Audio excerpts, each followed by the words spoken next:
Greetings again, fellow modelers. Here we have an incredible paper model from Scissor and Plane. This, the Panavia Tornado, a repaint by Brent, representing an aircraft from Operation Granby. This is going to be a very long one, so let's begin. Here I'm showing you the overall view of the final model built 1/100 scale. I want to thank the Patreon members who make it totally possible to bring this to you. And here we have the Tornado GR1. Beautiful aircraft, huge. Let's just start by cutting out the fuselage. Now, bear in mind, this is a long episode. I tried to cut out many parts of it and I tried to shorten it, and yet still it was so long.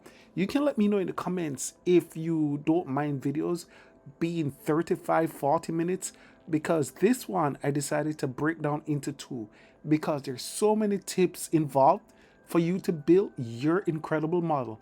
And remember, this single one is available for $1 at eCard Models, so you can look for the details, and all the tools I've used can be found in the link description below, so you can check those out. So here you see I'm adding a little detail, which is the Airbrake. This will be very important later on, so the details here I'm showing. I want to thank you for your patience just sticking with me through all this, because let me tell you, I'm still on assignment and it's just good to know that you're still here. Thank you so much for your support, joining me every weekend when possible to see what's new on the table. Again, paint the edges as much as possible, because when you paint the edges, it lets your model look far more realistic. Of course, with this model, I have cut certain sections off and decide to make the joints tab on the inside of everything. Here you see I'm folding the bulk of the fuselage, the main part, and here this is where the landing gear well would be. So look for the detail on the plan, but it really helps, and I keep reiterating, look on the actual drawing that you can find on the internet, and you will see exactly where the bends are, where the curves are, and it will help you tremendously. And you see I use a strip of paper, and that will be my joint tabs. When I do it this way, the model tends to look a little more realistic. Once you put on that varnish, it will disappear and it starts to look really good. So take the time to form it, get your tweezers. Again, all the tools you need. Just look in the description and you'll find links. And I found the most economical set so you can be set and good to go. Here now we're joining the base. Now, here's the beauty of this design. You see how it comes together? Really, hats off to Bruno for the incredible design and Brent for the awesome repaint. Really love it. So let's set that aside and let us now deal with the main cockpit area. The fuselage, the forward fuselage, if you will. Now, what I like about the Tornado is that it came in three variants, which is the Interdictor Strike. You have the ECR, which was the Electronic Combat Reconnaissance, and you had the ADV, which is the Air Defense variant. And a total of about 990 were built. And primary users were the German Air Force, the Italian Air Force, the Royal Saudi Air Force, and of course the Royal Air Force. And this particular model was one that took part in Operation Granby.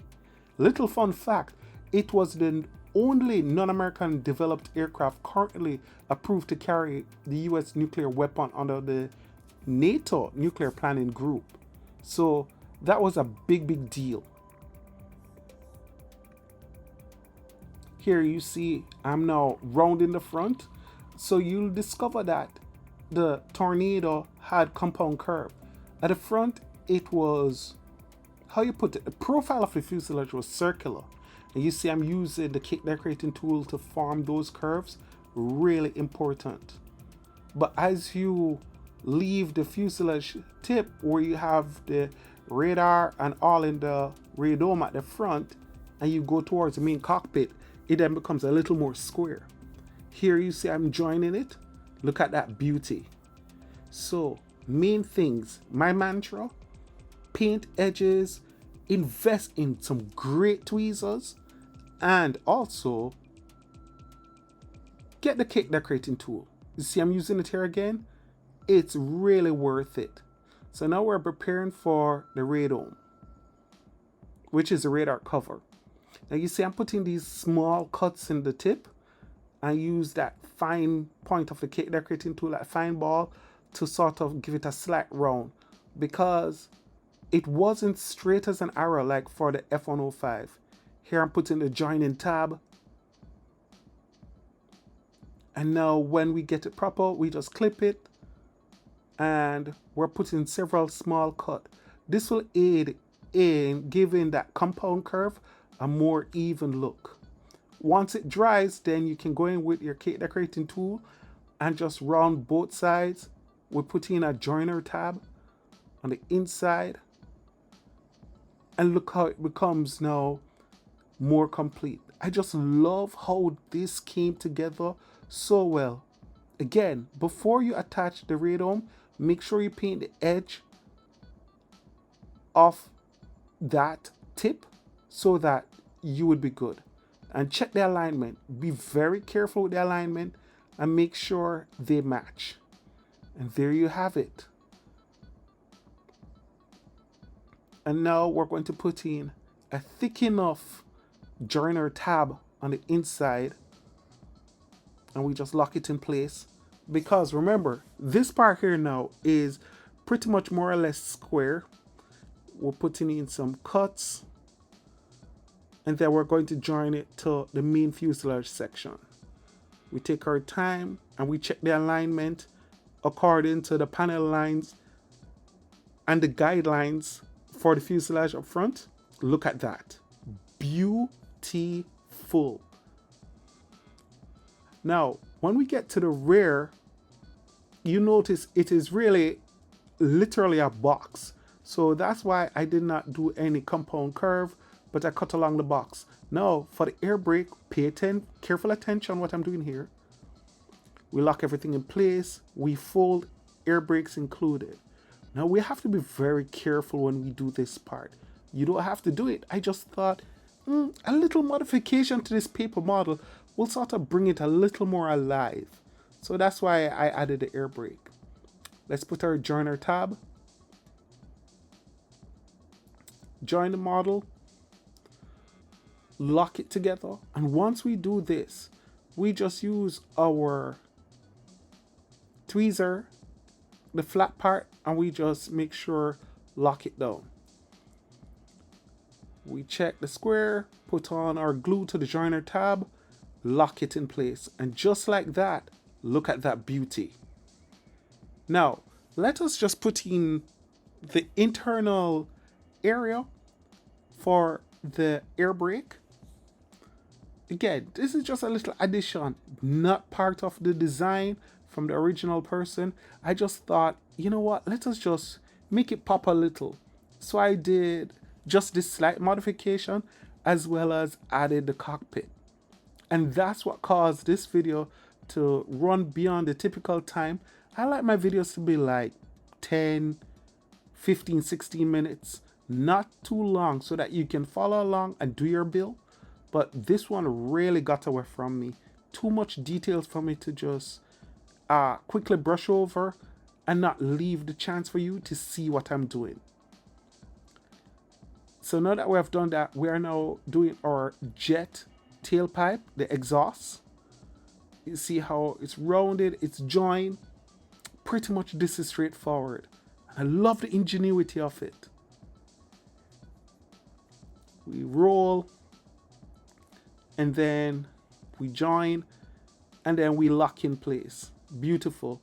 But before we do all this, remember to paint the edges. Once you're finished with this, paint the edges. It really adds.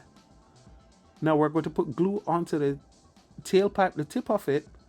Then we insert the internal part of it using our X-Acto knife blade handle to put it down, make sure it's flush, it's flat, and then we can paint both the engine edge and the reverse thruster brake edge. As you see, I'm painting here. I'm painting the insides because once you get rid of the actual paper, the white edges, it makes the model look a little more realistic. Generous amount of Alene super glue, Alene tacky glue, and look at that. We just put in place, and then we put the other one in, and then we make sure put it flat against our mat and check that they are both aligned. Very important. Now we're going to put on the engine inlet. Now, the boxy square shape is very characteristic of it. It reminds me of a similar design. It's similar to how the Jaguar inlet is to some degree, and I really like it. So here you see now I'm putting a slight cut in there and curve down because in real life the actual plane carried that. We'll bend the lower half, and I hope all of this is visually easy for you to follow along. If anything, you let me know what you would like to see more of. It really would greatly help. And here now we're putting in the air duct that's on the inside. We should be good. And we fold, and that's it right there. And I love how it comes out. Of course, my mantra, paint the edges, man. And look at that. Looks really good. Now, this has always been a fascinating aircraft for me to build. And just seeing it come together at this scale, it caused me to go, I wonder what it would look like if it had the canopy that you could open and then you could see the inside. And yeah, I sort of got into trouble once I decided to do that. But here, you see I'm putting it in place. Pay careful attention to the alignment. You see I'm lining it to the fuselage. You see where it is. And even the undercarriage, the area, the wheel well will guide you to the depth of which you should actually have it. Again, what I find really fascinating that helps me is to pay attention to some YouTube channel what show the actual tornado, and you can see how close it is to your build. Look at that.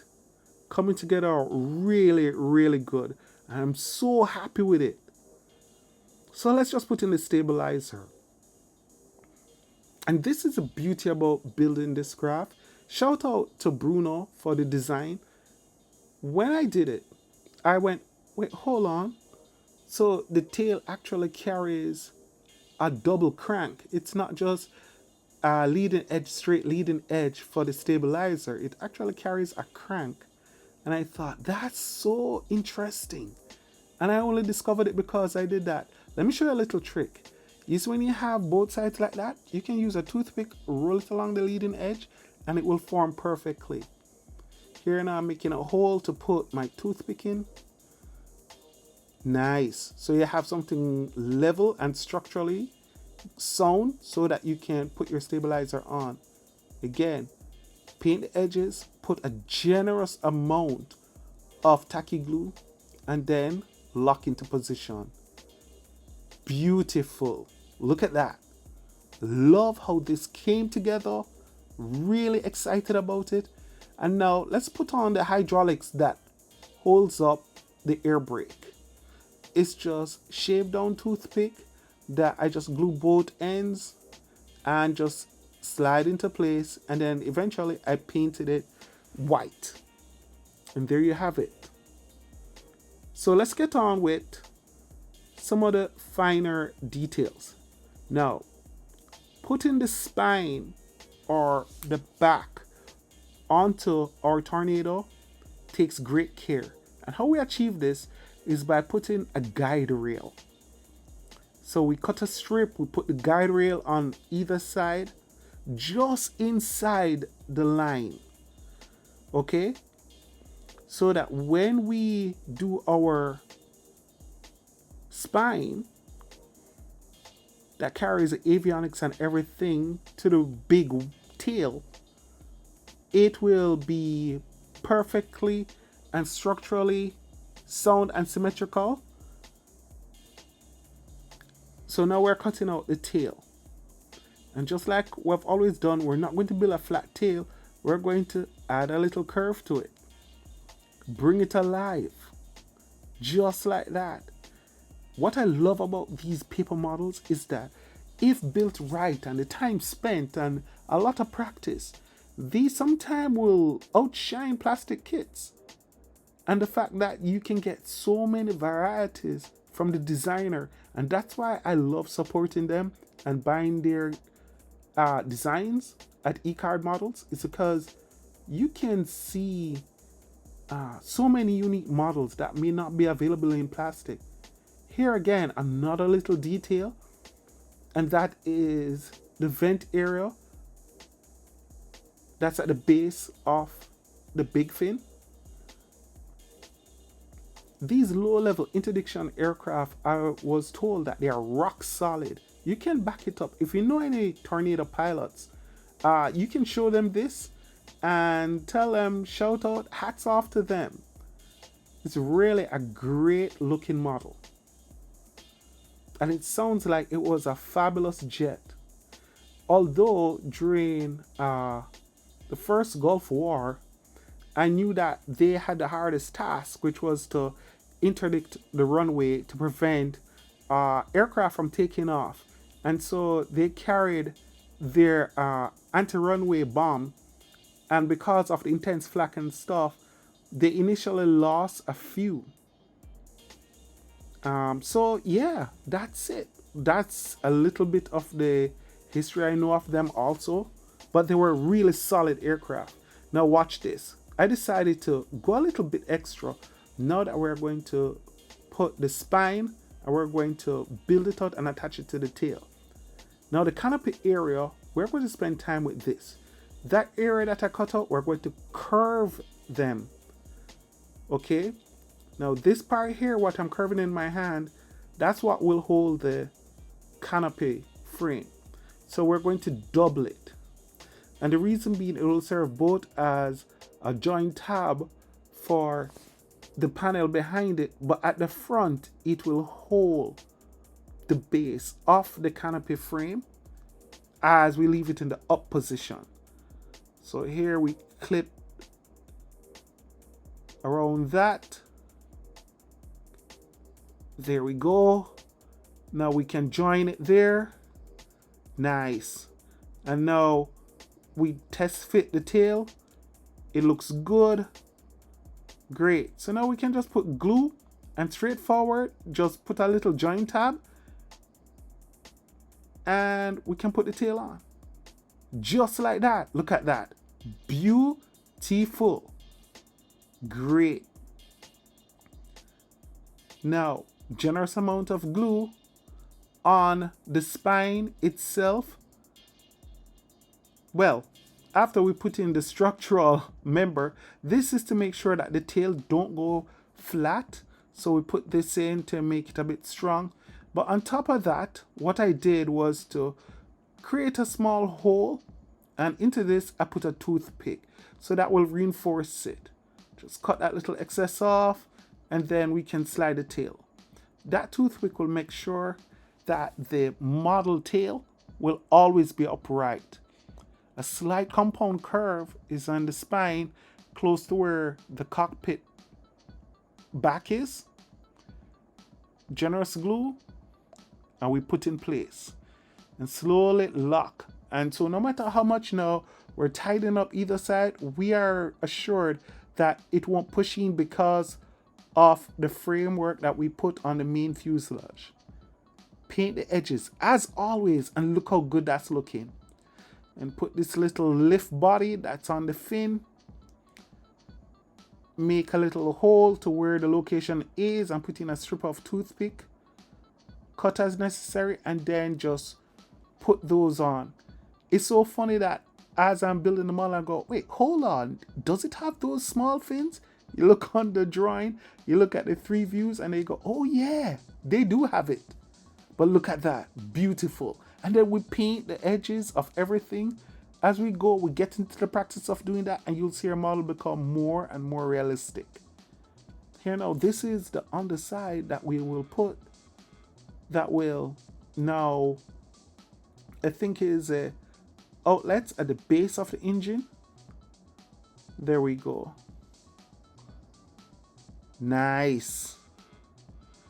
And now you can let me know if these aerial here, which is a twin aerial, make sure cut the pieces out, and then these now we'll put on that hump at the back.